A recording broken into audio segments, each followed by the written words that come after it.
Airstrike hits Mukalla. A military statement carried by the state-run Saudi press agency announced the strikes on Mukalla, which it said came after ships arrived there from Fujairah in the UAE.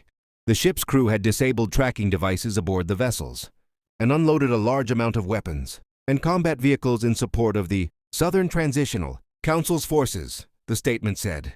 Considering that the aforementioned weapons constitute an imminent threat and an escalation that threatens peace and stability, the Coalition Air Force has conducted this morning a limited airstrike that targeted weapons and military vehicles offloaded from the two vessels in Mukalla, it added. It wasn't clear if there were any casualties. The Emirati Foreign Ministry, hours later, denied it shipped weapons but acknowledged it sent the vehicles for use by the UAE forces operating in Yemen. It also claimed Saudi Arabia knew about the shipment ahead of time. The ministry called for the highest levels of coordination, restraint, and wisdom, taking into account the existing security challenges and threats. Yemen's anti-Houthi forces, not aligned with the separatists, declared a state of emergency Tuesday and ended their cooperation with the UAE. They issued a 72-hour ban on border crossings in territory they hold, as well as entries to airports and seaports, except those allowed by Saudi Arabia.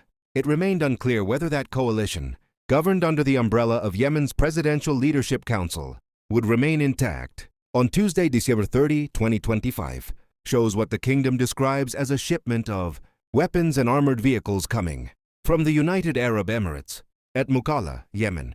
Saudi state television via AP, Saudi Arabia demanded that Emirati forces withdraw from Yemen in 24 hours' time. The UAE called for restraint and wisdom and disputed Riyadh's allegations against it. It did not say whether it would withdraw.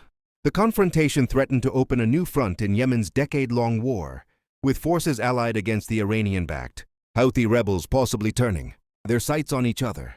In the Arab world's poorest nation, it further strained ties between Saudi Arabia and the UAE, neighbors on the Arabian Peninsula that increasingly have competed over economic issues and regional politics, particularly in the Red Sea area.